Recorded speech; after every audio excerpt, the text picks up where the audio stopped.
I have a story that's bound to stir up some controversy and opinions. Picture this, an All Blacks legend criticizing the Springboks playing style, claiming it's not the future of rugby. And in response, our very own Victor Matfield fires back. Buckle up, because this story is going to shake up the rugby community. We're talking about a recent comment from Sir John Kirwan, an All Blacks legend, who stated that the new rugby law amendments could hinder the Springboks' performance. According to Kirwan, our team's playing style doesn't align with the future of the sport. But is that really true? Victor Matfield has a very different opinion, and he didn't hesitate to share it. Kirwan pointed out that the new rules, like the ban on opting for a scrum after a free kick, could weaken one of the Springboks' primary strengths, their power in the scrum. He also mentioned the DuPont law, which limits players in front of the kicker from advancing until they are put onside by a teammate. But Victor Matfield believes these changes won't hold us back. He explained that while the new rules might have some impact, they aren't enough to change the DNA of our team. According to Matfield,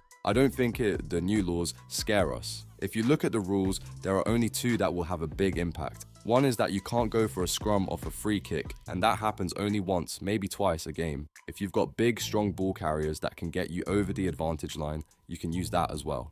Matfield also added, I don't think the laws will make a big difference. I saw it again. South African fans love a big maul, a big scrum. It was the biggest cheer when we got that penalty try from the scrum. That's the style we like to play, that's our DNA, and I don't think we will go away from that. He didn't stop there. Regarding the DuPont law and its effect on long kicks, Matfield had this to say. We're not a team that really kicks long, we kick mostly contestables. I think the whole thing with the guys that can't advance doesn't really play that big a part in South African rugby.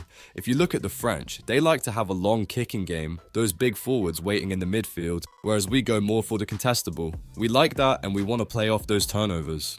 It's also interesting to note that, in the recent game against Ireland, we saw a slightly different Springbok team. Rassie Erasmus brought in Tony Brown as the attack coach, and the team seemed to play more expansively. Kurt Lee Arenzi's first try, for instance, showed a quick and precise ball movement, exploiting the wider channels. And to wrap it up, Matfield didn't shy away from poking fun at Kirwan, jokingly saying he hopes Kirwan enjoyed this week's game a bit more. Hopefully, John enjoyed the game a little bit more than what he said last week. So, what do you think? Will the new rules really hinder the Springboks, or will our playing style adapt and remain strong? Leave your comments, like and share. And don't forget to subscribe to Green and Gold Army News for more updates and controversies from the rugby world.